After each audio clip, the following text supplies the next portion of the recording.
Assalamualaikum warahmatullahi wabarakatuh. Alhamdulillahi wa kafa. Wassalatu wassalamu ala rasulillahil mustafa. Wa ala alihi wa sahbihi wa man wafa. Amma ba'd. Fa ya ibadallah.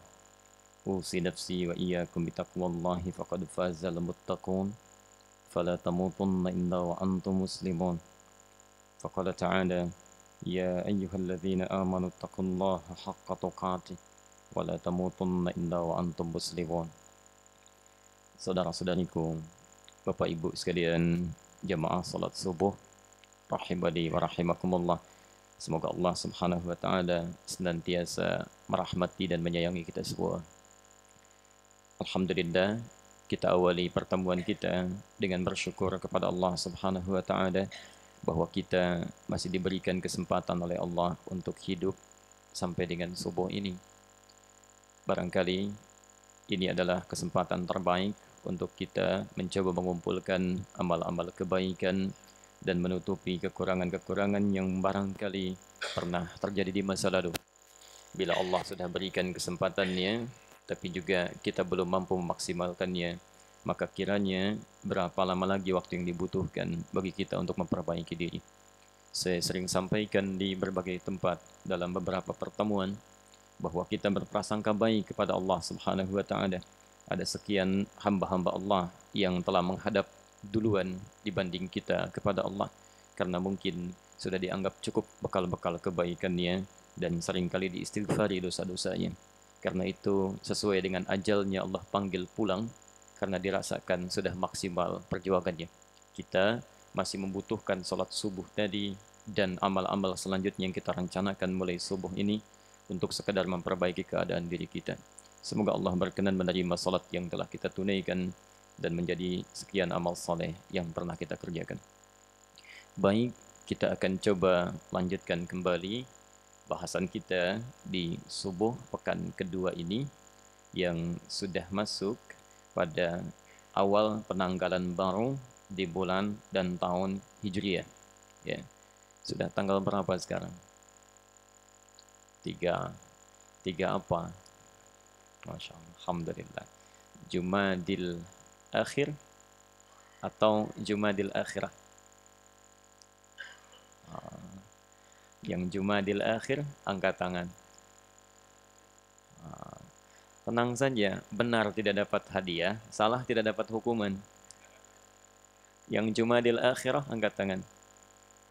Alhamdulillah. Dua-duanya enggak ada yang benar. Pertama yang benar itu bukan Jumadi, Jumada. Jumada bukan Jumadi. Jumadi tidak ada di Arab, adanya di Indonesia. Ya. Jumada. Beda antara Jumadi dengan Jumada. Jumada itu sesuatu yang kering, yang gugur, kerontang. Ya. Jadi asalnya setelah musim semi itu berakhir, semi itu bahasa Arabnya Rabi'. Rabi'. Di awal musim semi disebut Rabiul Awal. Bunga-bunga mulai mekar, ya, kelihatan indah dan sebagainya. Ketika itu berakhir disebut Rabiul Akhir. Musim semi mulai berakhir, maka daun mulai berguguran. Ya, musim kering mulai datang pelan-pelan. Maka suasana yang kering itu disebut dengan Jumada. Jumada. Jadi musim-musim kering yang pertama Jumadal Ula, jadi bukan Jumadal Awal, bukan Jumadil Awal, tapi Jumadal Ula. Karena sifatnya muannats Jumada, ya. Kemudian ketika akan berakhir, maka disebut Jumadal Akhirah. Jadi musim akan berakhir, hal-hal yang menunjukkan pada fase gugur, ya. Akan datang fase yang lainnya. Kalau Jumadi itu orangnya, di orang yang kering, ya. Jarang senyum, penampilan tuh butuh perhatian ekstra, itu Jumadi namanya, ya. Tapi dalam bahasa Arab, bukan dalam bahasa Indonesia. Walaupun namanya Hasan, tapi mukanya cemberut terus, orang Arab akan mengatakan, Wallahi anta Jumadi, katanya. Kamu kering, gak ada senyumnya. Jelas ya? Kalau yang sudah ada nama Jumadi, dan sudah mungkin nama-nama lokal, tidak jadi masalah, itu beda konteksnya, ya, barangkali yang lain. Maafkan kami kalau barangkali ada ketidaksesuaian dalam makna. Ya, tidak harus sama dalam beberapa bahasa gitu ya. Baik, kita lanjutkan bahasan kita. Alhamdulillah hari ini sudah sampai pada tanggal 3 Jumadal Akhirah 1437 Hijrah. Ya, tanyakan pada diri pribadi, sudah berapa usianya, sudah berapa banyak amal soleh yang dikumpulkan. Saya cek beberapa masa terakhir ini, Masya Allah, ini kami dapat informasi mendekati Ramadan, ada anak-anak usia 4 tahun, 5 tahun sudah pada hafal Quran. Bahkan sudah bersiap-siap sebagiannya untuk ikut acara-acara itu, ya, mempersiapkan Ramadan. Anda bayangkan 4 tahun, 5 tahun pada hafal Quran. Anda dikasih 40 tahun, 50 tahun, puluhan tahun, berapa bekal yang sudah dikumpulkan untuk pulang? Baik ya, coba ditanya ya. Baik. Mari kita lanjutkan, kita masih di pembahasan bab yang pertama. Babul ikhlas wa ihdaran niyyah fi jamil a'mal wal ahwal al-barizah wal khafiyah. Fi jamil a'mal wal aqwal wal ahwal al-barizah wal khafiyah. Kita masih dalam pembahasan kitab Riyadhus Shalihin, bab yang pertama yaitu tentang keikhlasan ya, dan kaitannya dengan niat dalam setiap aktivitas kita. Jadi ini masih banyak hadis yang kita baca. Pertemuan lalu telah kita selesaikan hadis yang ketiga. Sekarang kita akan masuk pada hadis yang keempat. Ya. Kita akan bacakan hadisnya, kemudian mohon bersabar untuk membahas setiap kalimat-kalimatnya dan rawinya supaya kita paham betul. Saya tidak ingin ada orang belajar Riyadhus Shalihin, tapi sebetulnya nggak belajar gitu. Ya, jadi cuma dibacakan, kemudian kadang-kadang apa yang dijelaskan tidak nyambung dengan isi kitabnya atau keluar dari konteksnya. Yang berbahaya adalah, maaf, Anda yang belajar merasa sudah belajar kitab padahal nggak belajar sama sekali. Itu poinnya. Ya, jadi kita coba dalami seperti apa kedalaman maknanya sehingga mudah untuk mengamalkannya insyaallah. Hadis nomor 4. Bismillahirrahmanirrahim. Wa an Abi Abdullah Jabir bin Abdullah Al-Ansari radhiyallahu anhuma. Hadis ini disampaikan oleh sahabat yang memiliki kunyah. Ya, nanti kita jelaskan apa itu kunyah. Abu Abdullah, bapaknya Abdullah, ya, yaitu nama aslinya Jabir. Jabir, bapaknya juga Abdullah. Ya. Jabir bin Abdullah Al-Ansari, ya, dari kalangan Ansar. Radhiyallahu anhuma, semoga Allah meridai kepada keduanya. Perhatikan betul, kalau ada kalimat radhiyallahu anhuma, kadang kita menemukan anhu, radhiyallahu anhu. Kadang kita menemukan anha, radhiyallahu anha. Kadang kita menemukan anhum, radhiyallahu anhum. Ya. Kalau ada redaksi anhu, radhiyallahu anhu, berarti menunjuk kepada satu orang dan laki-laki. Ya, misal, an Umar bin Khattab radhiyallahu anhu. Hadis ini diriwayatkan dari Umar bin Khattab, semoga Allah meridai kepadanya. Hu-nya kembali kepada Umar, satu orang laki-laki. Ya. Kalau kita menemukan ha radhiyallahu anha, maka kembali kepada perempuan. Dia meriwayatkan sahabi yang perempuan. Misal, an Aisyah ummil mu'minin radhiyallahu anha. Hadis diriwayatkan oleh Sayyidah Aisyah ummul mu'minin, semoga Allah meridai kepadanya. Kalau ha itu perempuan. Kalau hum banyak. Ya, jadi yang meriwayatkan banyak. Misal ada hadis qudsi yang diriwayatkan orang pertama yang menerima dari Nabi itu 31 orang sahabat. Ya, hadis tentang beristighfar di sepertiga malam terakhir. Yang yanzilu tabaraka wa ta'ala, ya, yanzilu rabbuna tabaraka wa ta'ala. Allah itu selalu membentangkan rahmat di sepertiga malam terakhir. Ya, kemudian membuka peluang kepada hambanya. Ya ibadi, hei hambaku, siapa yang bermohon kepadaku, aku akan kabulkan. Siapa yang meminta, aku akan berikan. Dan ini poinnya. Siapa yang beristighfar kepadaku, man istaghfara li, ghafartu lahu. Aku akan ampuni dia. Jadi ada sunnah yang penting kita untuk pedomani sebelum datang fajar, setelah tahajud. Itu perbanyak istighfar. Perbanyak istighfar. Dan nanti ada sekian ayat-ayat Quran yang bahkan mendorong kita melakukan itu. Di antaranya di Quran surah 51 ayat 18. Ya, itu calon penghuni surga dan surganya spesial, taman surga. Ya. Wabil asharihum yastaghfirun. Di waktu-waktu sahar menjelang fajar, Mereka banyak beristighfar kepada Allah. Kalau huma ya, itu artinya menunjuk kepada anak dan bapaknya. Ya, anak dan orang tuanya. Ya, nanti kita akan terangkan kenapa redaksinya di sini menggunakan kalimat huma, bukan hum, bukan hu, bukan ha, tapi huma. Yang meriwayatkan hadis Jabirnya, tapi yang didoakan bapak dan anaknya. Kita akan lihat nanti bagaimana itu bisa terjadi. Ya, kita teruskan dulu. Qala, Jabir menyampaikan, kunna ma'an Nabi sallallahu alaihi wasallam fi ghazatin. Ya. Kunna, satu kali kami ya, pernah berada ma'an Nabi sallallahu alaihi wasallam, bersama Nabi sallallahu alaihi wasallam. Jabir ya, mengatakan beliau dan sahabat-sahabatnya pernah bersama Nabi ya, sallallahu alaihi wasallam fi ghazatin, dalam satu peperangan. Ya, dalam satu peperangan. Faqala, maka tiba-tiba Nabi sallallahu alaihi wasallam menyampaikan satu informasi. Ya, apa kata beliau? Inna bil madinati larijalan. Insyaallah. Sungguh saat ini di Madinah ada sekelompok lelaki. Ya, ada sekelompok lelaki. Masya Allah. Maksudnya orang-orang Islam. Ya, jadi para sahabat ikut berperang, yang ini menetap di Madinah, tidak ikut. Ya, kita lihat.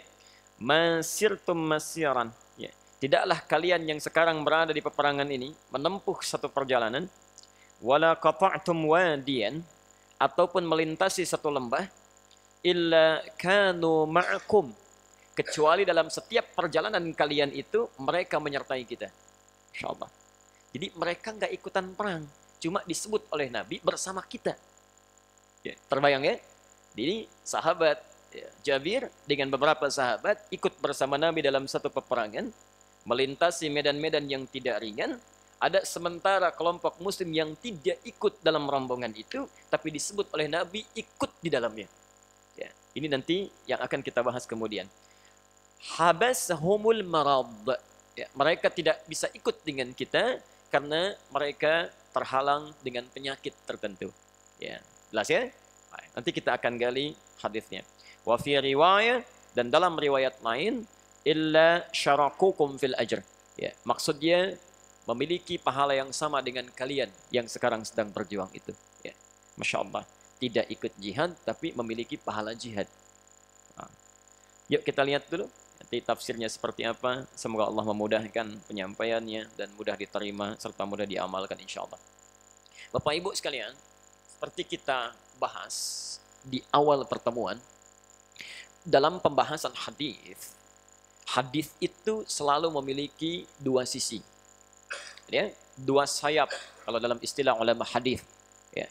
Sayap ini penting, keduanya seperti burung. Ya.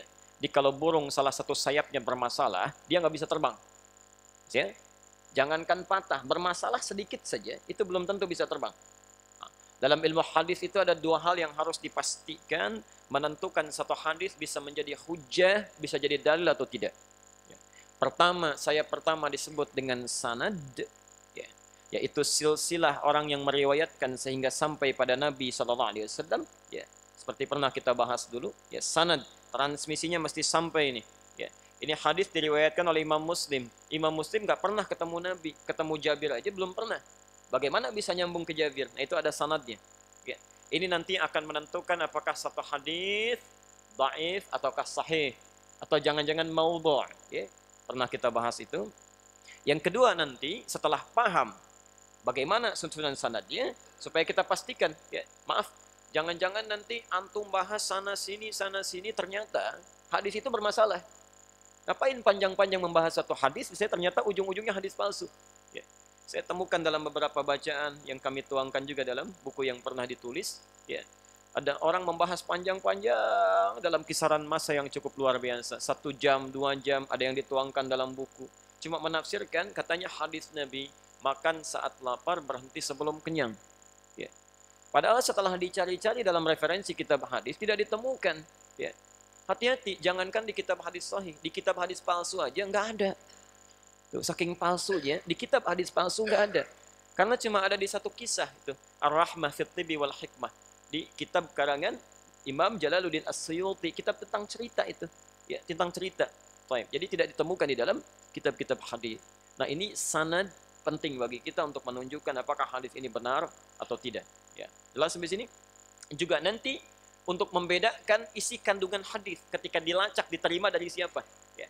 Karena nanti setiap ulama hadis akan memiliki rujukan-rujukan dari para sahabat yang spesifik menghafal hadis-hadis tertentu. Karena tidak semua sahabat memiliki hafalan hadis yang sama. Aktivitasnya berbeda-beda. Ya, dari perbedaan aktivitas itu, maaf, intensitasnya bertemu dengan Nabi tidak semuanya sama. Nanti ada sahabat yang hafal 7.000 hadis, 2.000 hadis, 1.000 hadis, ya 200 hadis, macam-macam. Ya. Belum tentu si fulan memiliki hafalan yang sama dengan si fulan. Dengan mengetahui ilmu sanad nanti kita bisa bedakan. Kadang-kadang Anda akan temukan hadis yang mirip-mirip redaksinya, tapi dengan sanad yang berbeda dan penempatan yang berbeda. Contoh, misal, kita ambil contoh salah satunya hadis tentang istiftah atau iftitah. Kalau dari 12 hadis yang ditunjukkan oleh Nabi, di iftitah itu bukan cuma satu doa ya. Ada 12 doa. Yang paling populer itu kan ada dua. Yang pertama untuk di kita menggunakan yang Allahumma ba'id baini ya wa baina khataaya dan seterusnya. Itu dari Abu Hurairah tercantum di Al-Bukhari nomor hadis 711. Yang kedua, yang umumnya juga digunakan di masyarakat Indonesia, itu yang menggunakan wajah itu. Wajah tu wajhiya lilladzi fataras samawati wal ard dan seterusnya. Kadang-kadang diawali dengan Allahu akbar kabira dulu, kan? Allahu akbar kabira, alhamdulillahi katsira, subhanallahi bukratan wa asila. Sebetulnya saat Anda baca sampai sini, itu sudah satu doa. Sudah satu doa. Di Anda yang membaca Allahu akbar kabira sampai wa asila itu sudah satu doa. Ya, terdapat di dalam Sunan Abu Daud nomor hadis 649. Kalau Anda sambungkan dengan wajah itu artinya menyatukan dua doa sekaligus. Dua doa disatukan. Nah, yang wajah ini ada dua versi. Satu menggunakan ini wajah wajhiya lilladzi dan seterusnya. Terdapat di dalam Sunan Ibnu Majah nomor hadis 3221. Yang meriwayatkan siapa? Jabir bin Abdullah. Lihat sanadnya. Jabir bin Abdullah. Sahabat kita ini. Ada yang tidak menggunakan ini. Langsung wajah tuh. Yang meriwayatkan siapa? Bukan Jabir. Orang lain. Ali bin Abi Thalib. Ya. Tercantum di kitab yang berbeda juga. Ya. Beda kitabnya. Yang tanpa ini itu ada di hadis Muslim. Nomor hadis 1848. Versi terpanjangnya. Ya. Versi singkatnya wa ana minal muslimin atau wa ana awwalul muslimin sampai sini bisa ditemukan di Sunan Abu Daud nomor hadis 651 atau di Musnad Ahmad nomor hadis 2323. Di beda konteksnya. Ya. Coba lihat saya bacakan sebentar ya untuk pengetahuan dulu. Misal yang tidak menggunakan ini kata Ali shallaitu khalfa Rasulillah sallallahu alaihi wasallam. Saya pernah salat di belakang Rasulullah sallallahu alaihi wasallam. Fastaftaha, maka beliau membaca doa istiftahnya. Apa bacaannya? Wajjahtu wajhiya lilladzi fataras samawati wal ard dan seterusnya hadis. Ya. Tapi kalau menggunakan ini, hadisnya hadis Jabir. Hadis Jabir. An Jabir bin Abdullah radhiyallahu anhu qaal, ya, hadis riwayat Jabir bin Abdullah, semoga Allah meridai kepada beliau, ya. Beliau menyampaikan, lihat kalimatnya, raaitu. Saya pernah melihat atau seringkali melihat Rasulullah sallallahu alaihi wasallam. Rasulullah sallallahu alaihi wasallam hina yadhbah, saat beliau akan menyembelih hewan korbannya, aqbalal qiblah, menghadapkan hewannya ke arah kiblat. Thumma qala, kemudian beliau mengatakan, Allahumma hadza min Muhammad wa ali Muhammad wa ummat Muhammad. Ya Allah, mohon terima korban ini dari Muhammad, dari keluarga besar Muhammad dan dari umatnya Muhammad sallallahu alaihi wasallam. Karena kalau beliau berkorban, itu seringkali lebih daripada satu. Lebih daripada satunya bukan dua, bukan tiga. Tapi rata-rata 70-100 ekor. Anda bayangkan, seorang nabi, seorang rasul, dijamin masuk surga. Ya Masya Allah, hisabnya tidak ada, surga tingkat paling tinggi, masih mau berkorban dan memikirkan umatnya. Kalau dalam bahasa tafsir hadisnya, ya Allah, mohon terima korban ini dari Muhammad, keluarga besar Muhammad, dan dari umat Muhammad yang barangkali dalam hidupnya belum bisa korban. Kita sudah difikirkan. Nabi, Rasul berkorban, memikirkan umatnya tanpa pernah meminta bagian sedikit pun dari korbannya. Sebagian umatnya berkorban satu kambing, kadang-kadang mohon maaf, Ya, jangankan memikirkan bagian untuk umat yang lainnya. Ya, sudah rebutan ingin pahanya, ingin kepalanya dan sebagainya. Nabi tidak melakukan itu yang sudah jelas surganya. Maka kita yang belum jelas surganya setidaknya bisa tulus dalam korbannya. Jelas sampai sini?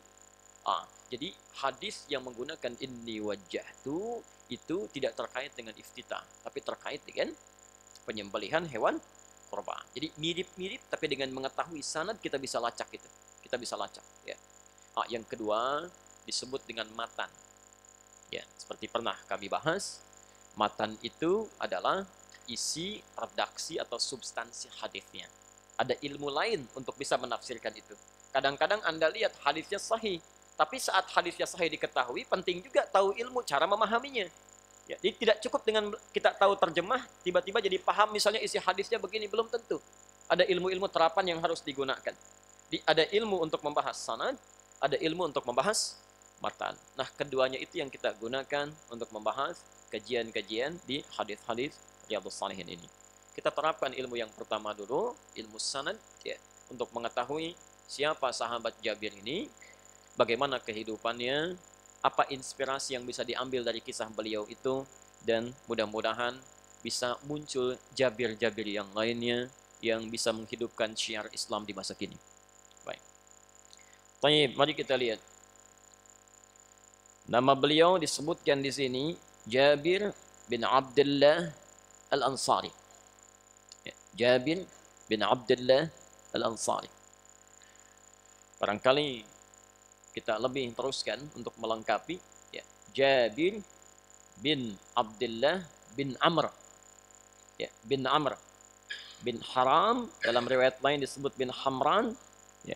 As-Salami Al-Ansari.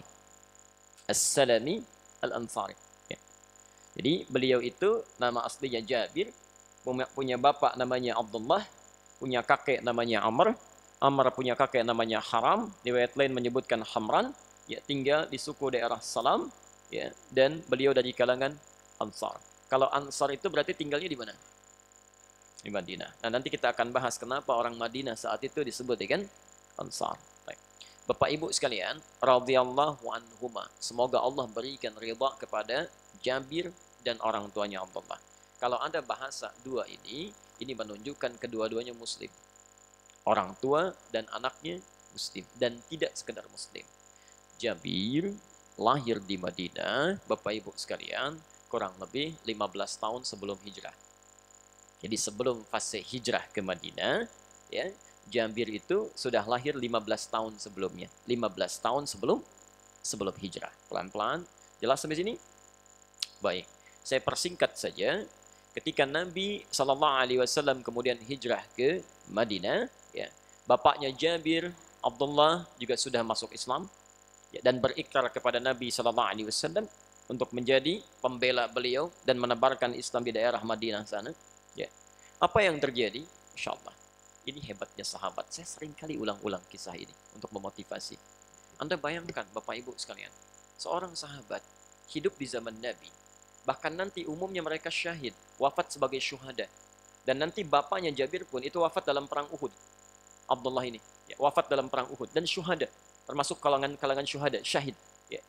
Tapi dalam keadaan syahidnya, menjadi seorang sahabat, diridhai oleh Allah melalui lisan Nabi, ya, Masya Allah, kalau kita bayangkan amalnya sangat lebih dari cukup masuk surga. Ya. Masih memikirkan keturunannya, masih memikirkan keluarganya, masih memikirkan anaknya. Jadi tipikal sahabat itu punya dua keistimewaan. Ya. Ini yang barangkali di antara sunnah dan perjalanan para salafus saleh yang penting kita terapkan dalam kehidupan kita. Yang pertama, ini yang paling penting.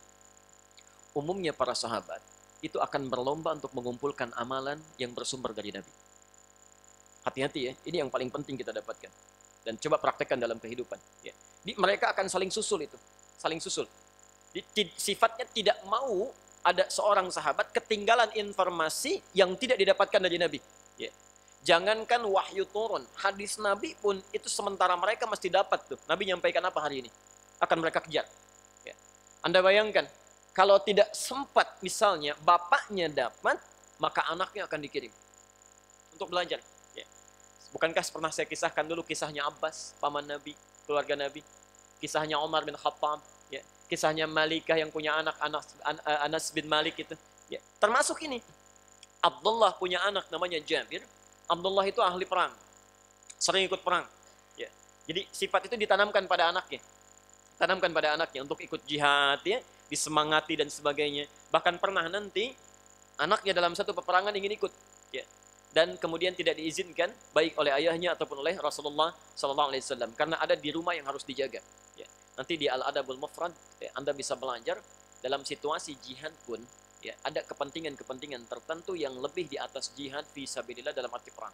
Ya. Seperti menjaga orang tua, ya, menjaga bagian keluarga yang harus mendapati perlindungan. Pernah satu kali seorang pemuda ingin berjihad, setelah mau berangkat dilaporkan, ya Rasulullah, ketika dia mau berangkat itu ibunya nangis katanya. Dipanggil oleh Nabi, kamu sini, pulang ke rumah, buat ibumu tertawa seperti engkau membuatnya menangis. Anda bayangkan, pulang ke rumah, buat ibumu tertawa seperti engkau membuatnya menangis. Ya, Anda bisa temukan itu di kisah Al-Adabul Mufrad, nanti bisa dilihat, ya. Baik, saya kembalikan dulu. Jadi Abdullah ini bukan sekedar, mohon maaf, menyiapkan dirinya untuk menjadi bagian dari pengikut Nabi yang sangat patuh. Ya, dapat berbagai informasi. Tidak hanya berjuang dengan pikirannya, tapi berjuang dengan tenaganya, bahkan nyawanya. Ya. Anda bayangkan, di ujung akhir hidupnya, itu berjuang dengan nyawanya. Dan saat sepuhnya, dalam riwayat disebutkan itu mendekati usia 100 tahun tuh syahidnya itu. Ya. Anda bayangkan, masih usia sepuh pun masih mau berjuang. Ada panggilan, saya keluar. Ada panggilan, saya keluar. Masya Allah. Bagaimana semangat itu? Ahli surga masih semangat. Ada orang belum jelas surganya, jangankan semangat, kadang banyak mikirnya. Ya. Ahli surga dihujani panah masih keluar juga. Yang bukan ahli surga dikasih rintik-rintik, gak mau ke masjid. Ya. Padahal Allah saking sayangnya disediakan ke samping rumahnya. Ada masjidnya, bagus fasilitasnya, tinggal jalan aja. Kadang-kadang saking rahmatnya Allah pada orang ini, bukan cuma kakinya dikasih sepedanya, kasih motornya. Nih kalau hujan di luar saya kasih mobil supaya kamu gak kehujanan. Gak keluar juga. Kurang apa lagi? Ya. Ahli surga, ya, fasilitas sangat terbatas, dihujani dengan hal yang sangat luar biasa untuk fisiknya, masih mau berjuang sampai sepuhnya. Ada orang belum jelas surganya, fasilitas lengkap semua, belum mau keluar juga. Ya. Dengan apa lagi mesti difasilitasi? Masya Allah. Tapi dalam keadaan demikian, beliau tidak patah semangat. Saya utus anak saya untuk belajar dari Nabi. Ya, Jabir kecil diutus. Ya, setiap ada ta'lim Nabi, beliau ikuti. Setiap ada keterangan dari Nabi, beliau sampaikan. Jadi bapaknya nggak dapat, anaknya bisa dapat. Minimal ayahnya berpikir, kalaupun saya tidak sanggup nanti menerima kalimat-kalimat dari Jabir, minimal dapat pahalanya. Dapat pahalanya. Awas, bukankah seorang anak yang soleh, doanya itu sampai untuk orang tuanya? Bukankah setiap ilmu yang didapatkan dapat juga orang tuanya? 9 lafaz di hadis Muslim disebutkan, idza matal insanu inqata'a sa'iru 'amalihi illa min thalathah. Jika wafat seorang manusia, ya, anak cucu Adam itu, ya, akan terputus seluruh amalannya kecuali 3 yang pahalanya tetap mengalir, bukan amalnya, pahalanya tetap mengalir dari amalan dia saat masih hidup. Ya, kan kita hafal betul itu. Waladin salihin yad'u lahu, shadaqah jariyah, ilmin yuntafa'u bihi. Kenapa Anda tidak siapkan? Maaf, bekal kita sudah cukup belum untuk masuk surga?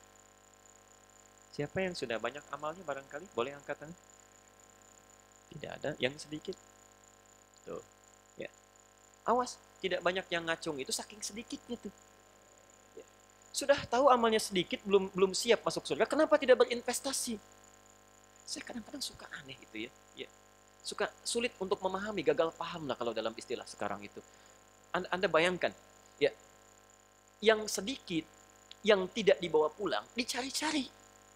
Bahkan ada yang saling menyingkirkan, menyungkurkan, menyudutkan, kadang-kadang berperang satu dengan yang lainnya.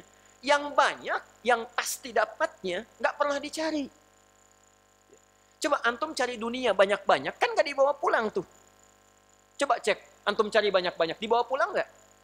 Tidak. Ya, silakan misalnya antum kumpulkan tuh, ya, berangkat gelap sebelum subuh, pulang ba'da isya gelap lagi. Masya Allah, berjuang belasan jam itu untuk mendapatkan apa? Sesuatu yang menguap kemudian dan tidak dibawa pulang. Anda belikan handphone misalnya, ya, sudah kerja macam-macam pengen handphone, dapat handphone, begitu dapat meninggal, plak, dibawa pulang nggak? Tidak. Demi Allah saya katakan, antum bikin wasiat pun nggak akan ikut juga. Maka kalau papa meninggal, tolong nanti handphonenya sertakannya ke alam kubur. Sekiranya mama kangen di miss call aja. Nggak akan nyambung. Nggak ada. Nggak nyambung. Cuman bikin gelisah orang yang lewat aja. Gitu ya. Hati-hati. Nggak akan nyambung. Ya. Dan antum yang seringkali mencari banyak dunia itu, kumpulkan, masukin kantong. Kumpulkan, masukin kantong. Informasi aja dari sekarang. Saya sudah teliti itu. Semua kain kafan, itu nggak ada kantongnya. Silakan cek. Nggak ada. Ya. Jadi sebetulnya apa sih yang kita cari? Apa yang kita cari? Ya. Makanya bahasa Quran, semua yang dititipkan oleh Allah. Ingat, bahasanya dititipkan. Karena yang punya Allah, makanya disebut Malik. Malik itu yang punya. Ya. Dan itu 17 kali dimintakan oleh Allah pada kita untuk tanamkan dalam jiwa. Yang kita rasa-rasa punya, bukan punya kita, punya Allah. Malik, kata Allah, saya yang punya. Suatu hari, semua itu akan saya tanya, titipan saya itu. Suatu hari bahasa Arabnya yaum. Sesuatu yang ditanya, dipertanggungjawabkan, dimintai keterangannya, itu namanya ad-din. Kama tadinu tudan. Seperti engkau dititipkan, titipan itu akan ditanya. Maka kita ucapkan tiap hari untuk menyatakan pada diri kita, ini bukan punya saya. Malik yaumiddin, Malik yaumiddin, Malik yaumiddin. 17 kali dalam sehari. Kalau ada orang mengatakan pada dirinya 1 kali, masih lupa, wajar tidak? 2 kali, masih lupa, wajar tidak? 17 kali dalam sehari. Ini cuma titipan, ini cuma titipan, ini cuma titipan. Jadi pakaian ini titipan, kendaraan itu titipan, rumah itu titipan. Bahkan kita katakan diri kita ini pun titipan. Inna lillahi wa inna.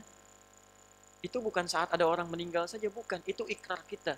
Ya Allah, termasuk diri kami pun itu cuma titipan darimu. Kami siap bertanggungjawabkan. Karena itu mata ini titipan, Pak, Bu. Kapan aja Allah pengen, Allah ambil tuh. Kita nggak usah protes, punya Allah kok. Ya. Coba cek, kalau ada orang dititipi sesuatu, kemudian ketika mau diambil oleh pemiliknya, dia marah, nggak mau katanya. Apa tandanya?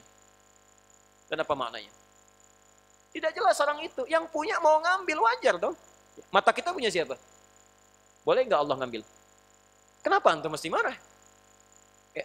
Tangan kita punya siapa? Allah. Boleh nggak Allah ngambil?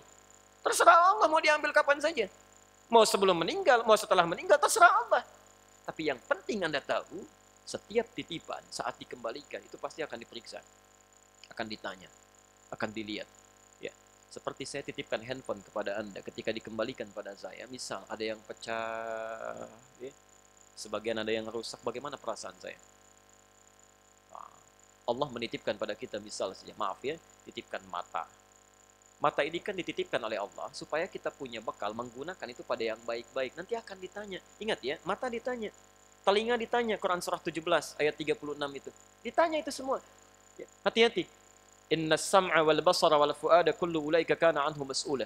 Ya, hati-hati. Pendengaran, penglihatan termasuk isi hati itu akan ditanya, dibuka oleh Allah. Saya titipkan buat kamu ini supaya bekal kamu ibadah, bukan untuk main-main. Ya. Diri kita itu begitu. Ada orang dikasih pandangan cuma 5 tahun aja, setelah 5 tahun buta, bisa hafal Quran. Ada orang dikasih pandangan 50 tahun, belum pernah lihat Quran. Ya Allah, hati-hati. Jadi kendaraan itu dititipkan supaya antum gunakan untuk ibadah. Supaya digunakan. Sebab Allah paham, ini supaya kamu banyak bekalnya, cukup untuk pulang, nyusul amalan-amalan sahabat-sahabat yang dulu, silahkan gunakan. Itu poinnya. Cuma titipan saja. Nah, sahabat dulu merasa, anak saya itu titipan. Gimana caranya dari anak itu bisa berinvestasi? Ya, jelas di sini? Nah, itu keteladanan pertama. Jadi seperti Abdullah menyiapkan anaknya Jabir, sahabat saja yang sudah jelas surganya, itu menyiapkan anak dan keluarganya untuk investasi amalan kehidupannya. Maka bagaimana dengan kita yang belum jelas segalanya untuk akhirat kita? Ya. Dari situlah kemudian Jabir tumbuh menjadi orang yang sangat luar biasa, menjadi bagian dari ahli surga dan masuk bareng-bareng ke surga itu. Masya Allah, insya Allah. Dan hafal kemudian 1540 hadis. Jabir hafal 1540 hadis. Bapaknya tidak sebanyak itu, tidak tercantum dalam riwayat berapa yang dihafalkan oleh ayahandanya, tapi Jabir hafal 1540 hadis. Karena bagian dari keutamaan ayahnya. Anda bayangkan, setiap kali kita baca ini, kita ucapkan radhiyallahu anhuma, bapaknya dapat pahalanya. Dari setiap hadisnya. Ini yang bahas Riyadhus Shalihin, sedunia berapa itu? Ya. Kalau di Bekasi saja misalnya, ada 100 masjid membahas ini, disebutkan ini, di satu masjid ada 100 orang, 100 kali 100 berapa? 10.000 pahala sudah mengalir, di satu hadis saja, belum hadis yang lainnya. Ya, surganya sudah jelas, amalannya terus datang, terus datang, terus datang. Maka itu keteladanan pertama. Kalau bukan bapaknya, siapkan anaknya. Kalau bukan anaknya, siapkan cucunya. Saya sering katakan, antum harus punya perwakilan yang dibanggakan di akhirat nanti saat dipanggil. Insya Allah. Si fulan datang, disebutkan. Ahmad. Datang Ahmad. Ternyata cucu antum itu. Ketika dipanggil, bukan dipanggil biasa. Qurannya langsung bilang. Hadis At-Tirmidzi nomor hadis 2915. Allahumma halli, kata Quran. Ya Allah, tolong hiasi dia. Ternyata dia penghafal Quran. Kata Qurannya hiasi, bedakan dengan yang bukan penghafal Quran. Fayulbasu ilaihi tajul karamah, maka dipakaikan di kepalanya mahkota kehormatan. Masya Allah, mahkota kehormatan. Untuk membedakan dengan yang bukan penghafal Quran. Saat dipakaikan itulah kemudian dipanggil orang tuanya. Kalau orang tuanya muslim beriman, yang mendorong dia untuk bisa menghafal Quran. Walaupun orang tuanya nggak hafal. Maka anak yang membawa mahkota yang lainnya dipakaikan di kepala kedua orang tuanya. Kata Qurannya bilang, Allahumma zidhu, ya Allah tolong tambahkan pada penghafal ini, bedakan dengan fasilitator. Fayulbasu ilaihi libasal karamah, maka dipakaikan jubah kehormatan. Maka anaknya pakai mahkota, kemudian menggunakan jubah, dan membimbing keluarganya masuk ke dalam surga. Bangga itu, Masya Allah. Dibanggakan di hadapan seluruh penghuni langit dan bumi. Antum ada di mana? Ya. Jadi jangan sampai anak tetangga senang, ya, menggunakan jubah kehormatan, pakai mahkota, keluarga besarnya dibawa. Antum cuma begini saja. Karena bukan cuma bapaknya, anaknya nggak ada, cucunya juga tidak ada. Setidaknya kalau bukan ayahnya, anaknya menghafal Quran. Kalau bukan kakeknya, cucunya siapkan. Sahabat aja menyiapkan, masa kita enggak? Mesti ada kebanggaan. Mesti ada sesuatu yang disiapkan. Ini sunnah yang pertama dari Jabir. Ya, Jabir bin Abdullah. Yang kedua, ini yang menarik. Karena ayah orang tua menyiapkan dari sejak dini, diberikan kecintaan kepada ta'limnya Nabi, maka sifat Jabir yang melekat pada kepribadian beliau akhirnya saat dewasa pun itu senang mengejar hadis Nabi SAW. Bahkan setelah Nabi wafat. Jadi kepribadiannya tampak. Jadi kalau Anda siapkan, ini sudah dipahami di psikologi manapun, kita siapkan anak-anak kita sejak dini untuk mengenal satu karakter tertentu, maka dia akan tumbuh dengan karakter yang telah kita kenalkan itu. Anda sering dengarkan dengan musik kepada anak, ya, besar kemudian jadi suka musik. Anda sering kenalkan olahraga, tumbuh kemudian jadi olahraga. Kenal dengan olahraga, senang dengan olahraga. Anda kenalkan dengan nilai-nilai keislaman, senang ta'lim, diajak melihat dan sebagainya. Besok lusa Anda akan lihat. Bisa jadi justru dalam mainnya, keesokan harinya lebih hafal dibandingkan dengan kita yang mencatat. Dengan kita yang mencatat. Bukankah tipe penghafal itu ada 5? Masih ingat? 1, cepat hafal, lama lupanya. Yang kedua, cepat ingat, cepat hafal, cepat lupanya. Yang ketiga, lambat ingatnya, lambat lupanya. Yang keempat, agak bahaya ini, ya, hati-hati, mohon maaf, lambat ingatnya, cepat lupanya. Ya. Antum masuk kemana tuh di antara yang 4 itu? Ya, kira-kira antum nomor 3, ya, lambat ingatnya, misalnya kan, lambat lupanya, minimal itulah, jadi agak lama. Yang bahaya kan begitu di sini, lambat ingat, masuk mobil baru ingat tuh, keluar mobil lupa lagi. Yang bahaya tuh ya. Makanya siapkan anaknya menjadi tipe yang pertama, insya Allah. Ada yang kelima yang butuh catatan, dia nyatet, ya, dia nyatet. Tapi agak bahaya juga kadang-kadang sudah diberikan catatan, lupa di mana menyimpan catatannya juga. Itu jadi masalah. Itu pun jadi masalah. Ya. Baik, maka hadis di Musnad Ahmad. Musnad Ahmad, nomor hadis 16.085. 16.085. 16.085. Saya akhiri sampai di sini nanti, ya, kisahnya Jabir, supaya diterapkan dalam kehidupan kita. Kita belum bahas hadisnya, ya. Belum bahas hadisnya. Hadisnya cukup panjang, saya simpulkan saja. Karena ayahandanya seringkali mengenalkan Jabir dengan ta'lim Rasulullah, menghadirkan kecintaan kepada Nabi dan sunnahnya. Saat Rasulullah SAW meninggal dunia, sifat itu melekat, Pak. Melekat dalam jiwanya. Jadi beliau selain menjadi pejuang yang sangat handal dan semangat, menjadi salah satu yang dikenal sebagai pemburu hadis-hadis Nabi. Anda bayangkan satu kali mendengar informasi dari kalangan masyarakat, ada hadis dari sahabat Abdullah bin Unais yang belum pernah didengar oleh Jabir. Jabir tinggal di Madinah. Abdullah bin Unais tinggal di Syam, Syria sekarang. Anda bayangkan, begitu mendengar ada hadis, padahal cuma satu hadis saja, ya, satu hadis, ya, yang belum pernah didengar oleh beliau itu, apa yang terjadi? Maka Jabir menyiapkan perlengkapannya untuk berangkat ke Syam. Hanya untuk mendengarkan satu hadis saja. Kita bayangkan. Ya. Sesama sahabat, sesama ahli surga, mendengar ada hadis yang belum pernah saya dengar. Disiapkan perjalanan oleh beliau. Ya. Beliau kemudian membeli satu ekor unta. Ya. Fashtaraitu ba'iran. Maka saya membeli seekor unta. Ba'ir itu unta tunggangan. Unta tunggangan. Masya Allah, disiapkan oleh beliau. Saking inginnya mendapatkan hadis Nabi SAW. Berangkat. Berapa masa yang ditempuh? 1 bulan. Pakai unta 1 bulan. Dari Madinah ke Syam. Ya. Dulu tidak ada kendaraan seperti kita sekarang yang bisa ditempuh dengan jarak yang cukup cepat. Begitu sampai di sana, tiba di pintu rumahnya, khadimnya Abdullah bin Unais, pembantunya, membuka pintu dan dikatakan, "Man an, siapa Anda?" "Anda Jabir," katanya. "Saya Jabir." Ketika balik lagi mengatakan pada tuannya, ya, kata tuannya Abdullah bin Unais, "Man fil bab?" Siapa yang di pintu itu? Kata orang ini, "Jabir," katanya. Ya. Kata tuannya Abdullah bin Unais, "Coba tanyakan lagi Jabir yang mana? Apakah Jabir bin Abdullah?" Ketika balik lagi, "A'anta Jabir bin Abdullah?" Ya, "apakah Anda sahabat Jabir bin Abdullah?" "Bala," katanya. "Ya, saya." Ya, Masya Allah. Begitu balik lagi dikatakan, ya, "Na'am, huwa Jabir bin Abdullah." Tiba-tiba langsung Abdullah bin Unais mengesampingkan semua yang ada di sekitarnya, langsung mengejar dengan tergopoh-gopoh. Ya, saking ingin bertemu dengan sahabatnya itu. Masya Allah. Ketika bertemu, dipeluknya, disayangnya, segalanya hilang pada satu kerinduannya. Apa yang terjadi?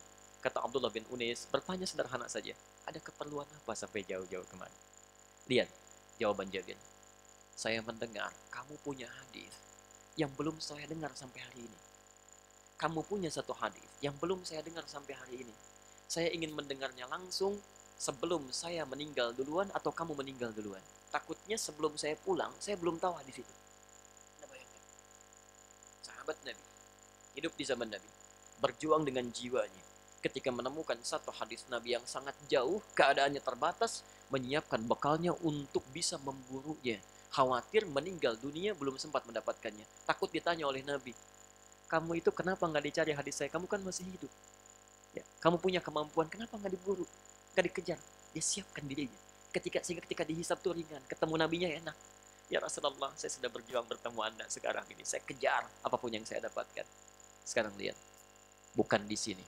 Ada orang bukan sahabat Nabi. Jauh masanya dari Nabi. Tidak jelas surganya. Amalnya masih berantakan.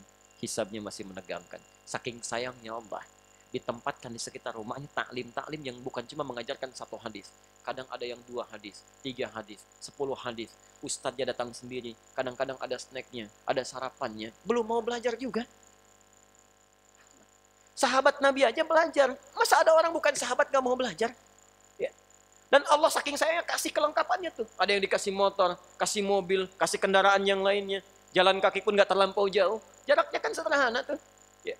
Apa Anda pikir misalnya jarak dari Keranji ke sini cukup jauh? Tidak. Sahabat Nabi dari Madinah ke Syam. Anda bayangkan. Maka Masya Allah, ada sesuatu yang barangkali mesti kita kembalikan pada diri kita. Oke, jadi itu keteladanan yang bisa diambil dari Jabir, sehingga yang terakhir ditutup dengan kalimat radhiyallahu anhu. Kalimatnya radhiya, Allah ridha. Allah ridha. Yang jadi masalah, bagaimana kita bisa mendapatkan keridhaan yang setidaknya mendekati itu. Kalau serupa agak susah. Ya, serupa agak sulit.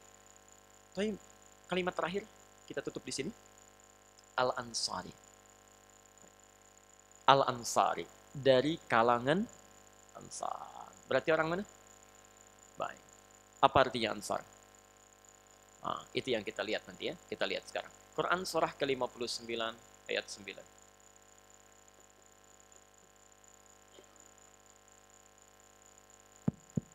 Baik. Al-Hasyr ayat 9.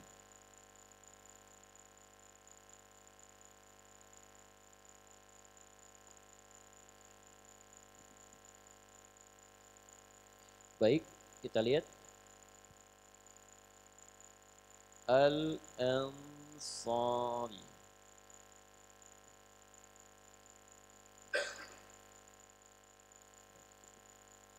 Perhatikan sini. Pelan-pelan. Saya keluarkan dulu akar katanya ya, seperti supaya paham dulu. Ya. Ini al. Nanti kita tunjukkan, kita belajar cepat bahasa Arab ya. Hati-hati, ini ilmu yang cukup penting, bisa kita terapkan ya. Biasanya kalau antum berhadapan dengan yang penting-penting, kita biasanya tegang atau biasa saja. Tegang, gemetaran atau biasa? Nah, ini saking pentingnya saya tulis pun ini goyang-goyang tuh ini. Ya. Jadi agak tegang ini ya. Apa namanya papan tulisnya? Tambah dengan Ansari. Ansor plus ya. Ini kita turunkan lagi dari kata Nasara menjadi Nasir. Dari sini pelan-pelan. Yuk saya mulai dari al dulu ya. Asalnya kata Ansar ditambah jadi al. Al-Ansar. Ya.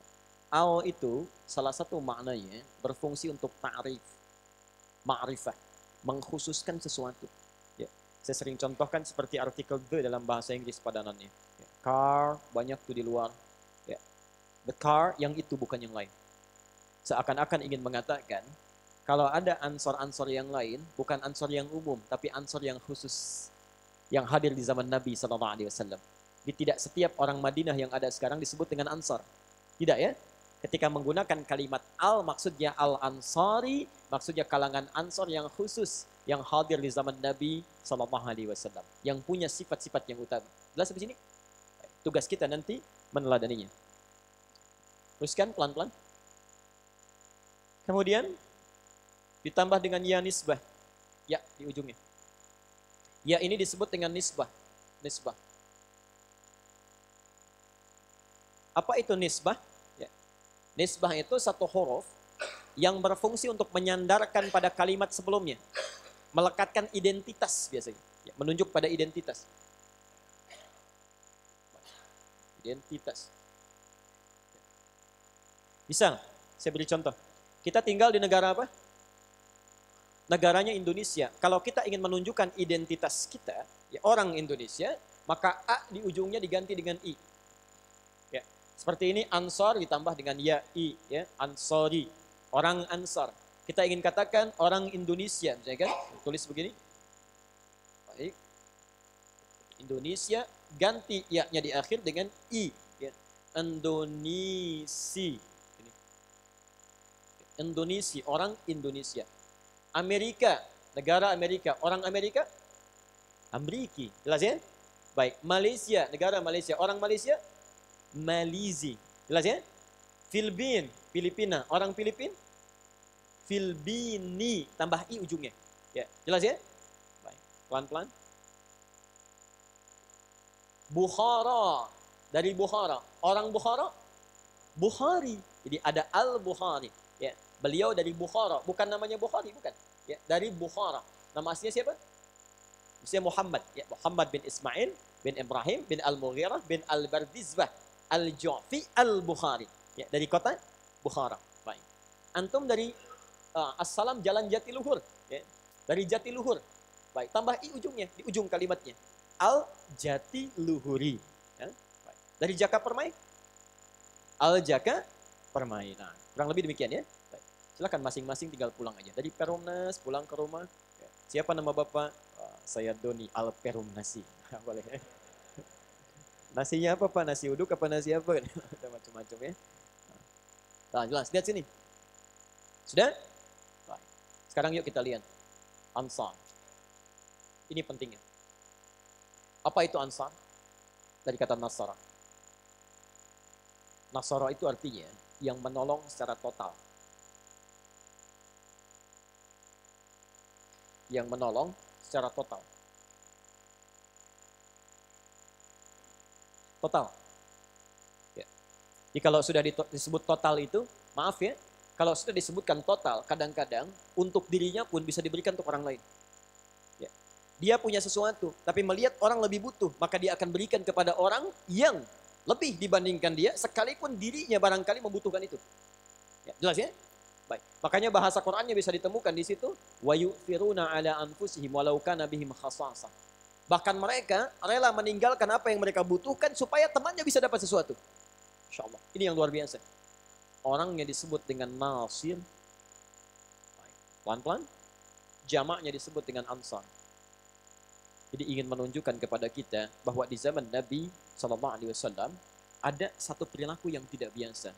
Bukan dikerjakan oleh satu orang, dua orang, tapi banyak orang-orang dari kalangan Madinah yang sangat luar biasa, yang datang menyambut kalangan orang-orang muhajirin yang hijrah, yang bahkan bisa menolong, memberikan pada mereka, Masya Allah, apapun yang dibutuhkan, sampai sekiranya orang ini butuh pun akan diberikan pada orang itu dulu dibandingkan dengan dirinya sendiri. Anda pernah nggak mendengar riwayat seperti ini? Ada orang datang kehausan, dibawa oleh orang bawa minuman. Ada orang datang dengan kelaparan, dibawa oleh orang membawakan makanan. Demikian seterusnya. Padahal dirinya sendiri pun itu belum tentu mendapatkannya. Ya. Pernah satu kali, mohon maaf, ada seorang datang dalam perjalanan, kata Nabi, ini ada tamu kita, siapa yang mau menjamunya? Masya Allah, saking inginnya berbuat baik, rebutan. Allah ya Rasulullah. Orang pertama mengacungkan tangan ditunjuk oleh Nabi. Kata Rasulullah, kamu yang menjamunya. Begitu pulang ke rumahnya, seperti pernah kita ketahui kisahnya, Masya Allah, disiapkan makanannya. Uniknya istrinya menidurkan dulu anak-anaknya. Tidur di awal. Istrinya ikut tidur, disiapkan dengan suaminya, kemudian cahayanya dipadamkan. Ketika cahaya dipadamkan, suami ikut menemani tamu ini, ikut makan. Ya, dia bunyikan, makan. Besoknya disebut oleh Nabi SAW bima makna, ada satu keluarga calon penghuni surga. Ternyata saat makan itu lampu dipadamkan, cahaya dipadamkan, hanya ingin menutupi keadaan yang sangat kekurangan saat itu. Ternyata jatah makan satu keluarga itu yang cuma satu bagian diberikan pada orang itu. Semuanya menahan lapar semalam. Anaknya ditidurkan lebih cepat supaya tidak rewel, istrinya menemani, dan suaminya itu ternyata cuma ikut-ikutan makan pura-pura saja. Makannya enggak, karena itu cahayanya dipadamkan supaya tidak kelihatan. Anda bayangkan, itulah kenapa disebut dengan Ansar. Disebut dengan Ansar. Ahli surga, hidup dengan Nabi, memberikan apa yang dimiliki untuk kesenangan saudaranya, dan masih bisa dilakukan. Ada orang hidup bermasyarakat, katanya muslim, katanya sangat perhatian, katanya satu tubuh, tapi sifat-sifat ini belum melekat pada dirinya. Jelas sampai sini? Baik, karena itu, bertakwalah kepada Allah, siapkan diri kita, setidaknya kalau bukan kita yang jadi jabir, kita bisa menumbuhkan sifat-sifat dari jabir-jabir yang lainnya, di anak Anda, cucu kita, atau yang lainnya. Tapi kalau tak mampu menjadi jabir sepenuhnya, setidaknya ambil dari sebagian sifat Ansor itu. Ya. Dan kalau Anda sudah meletakkan nama untuk Ansor, saya lihat di Masjid Perumnas itu ada Masjid Al-Ansor namanya. Nah, itu latihan. Ya, jangan cuma dilekatkan namanya, tapi kemudian sifat-sifatnya dilupakan dalam kehidupan. Ya, jadi kalau Anda kekurangan minuman, datang ke Al-Ansor, gitu ya. Kekurangan makanan, datang ke Al-Ansor, Masya Allah. Ya. Itu tidak mudah untuk melakukannya. Dicoba kiasan saja. Baik, Bapak Ibu sekalian, ini sebagian dari pelajaran kita subuh ini. Kita mengenal Jabir dulu. Nanti isi hadisnya kita akan teruskan di pertemuan selanjutnya. Kami berikan waktu 5 menit saja barangkali. Kalau ada yang ingin memperjelas, bertanya sesuatu, atau barangkali ingin melengkapi apa yang telah disampaikan. Dipersilakan. Ustaz, ada satu pertanyaan Ustaz. Saya punya di handphone saya download kitab 9 hadis itu. Ustaz. Tapi setelah saya periksa nomor-nomor hadisnya tidak sama dengan yang Ustaz ucapkan itu. Saya coba bandingkan lagi dan kitab lain sama seperti itu juga Ustaz. Kenapa seperti itu Ustaz? Baik, terima kasih. Jazakallah khair. Pertama, kalau antum ingin mencari hadis tentang sesuatu, cari di kitab hadis. Satu, ya. Hadis adanya di mana? Di kitab hadis. Fikih adanya di kitab fikih. Tafsir adanya di kitab tafsir.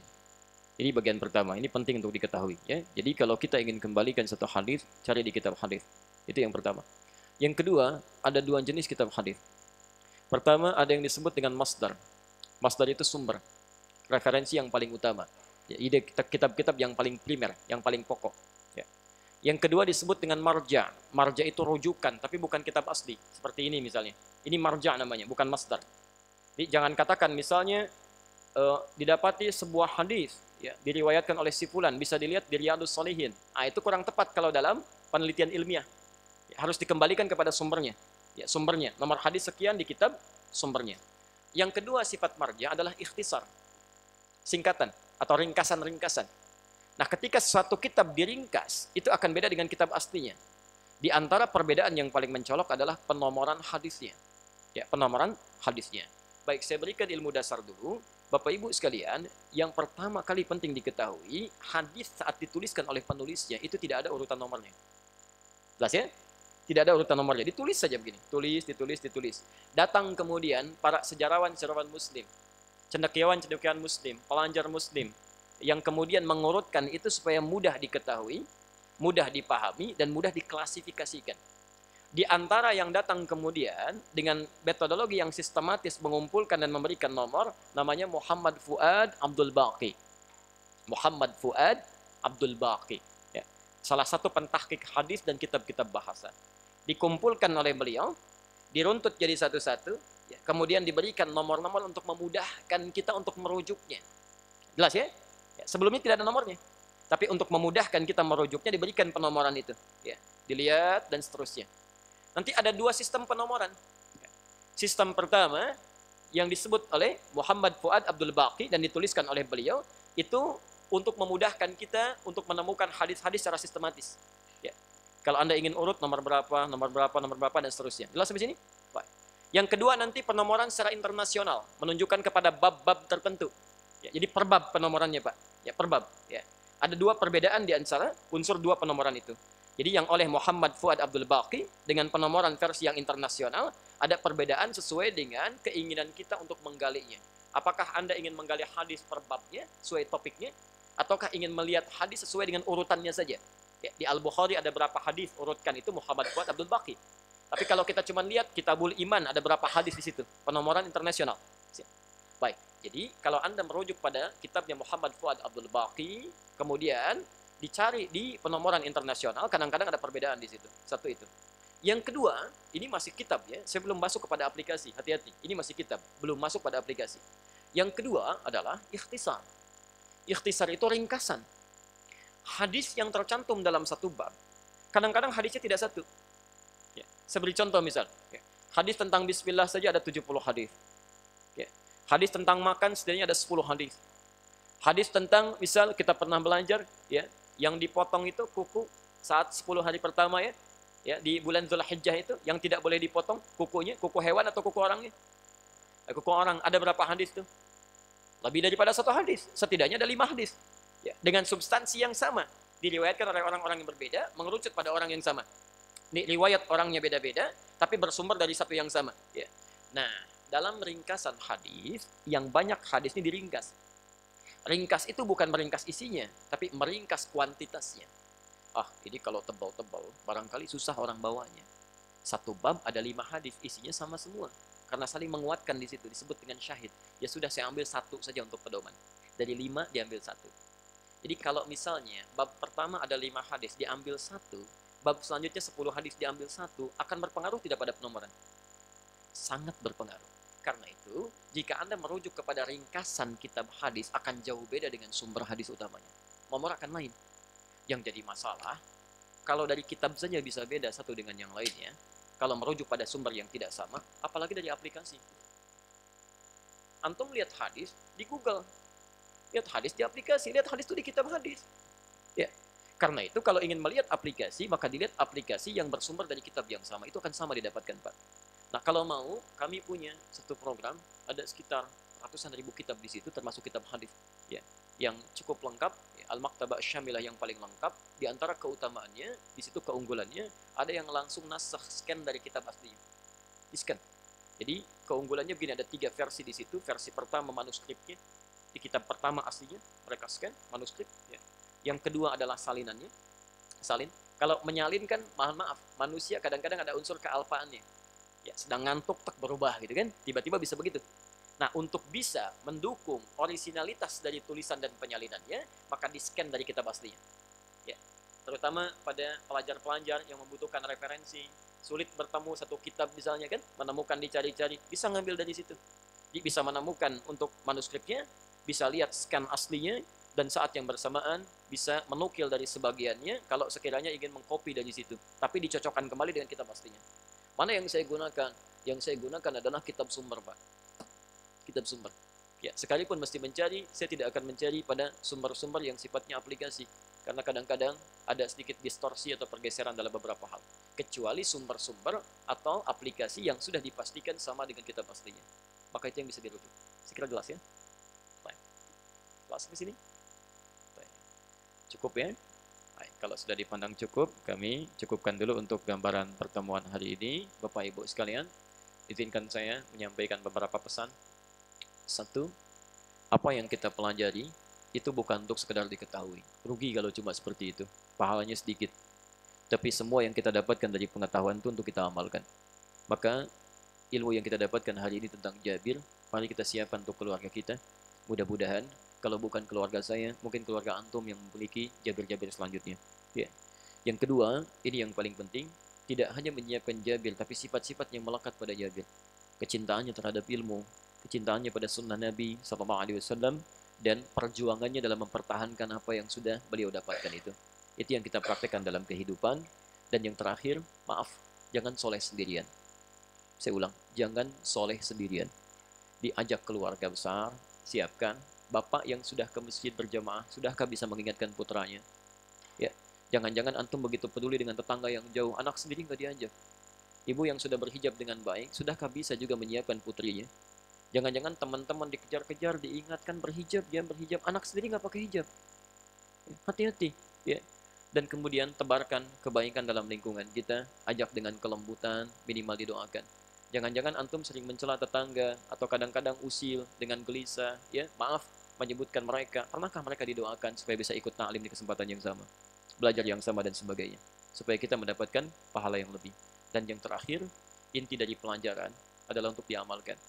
Bukan menandakan kehebatan dari berapa banyak hafalan yang bisa kita dapatkan, berapa banyak ilmu yang kita bisa raih, intinya apa yang bisa kita amalkan dari situ. Baik ya. Terima kasih Bapak Ibu sekalian. Semoga Allah memberikan kemudahan pada kita semua. Kita akhiri dengan doa kifaratul majlis. Subhanakallahumma bihamdika asyhadu an la ilaha illa anta astaghfiruka wa atubu ilaik.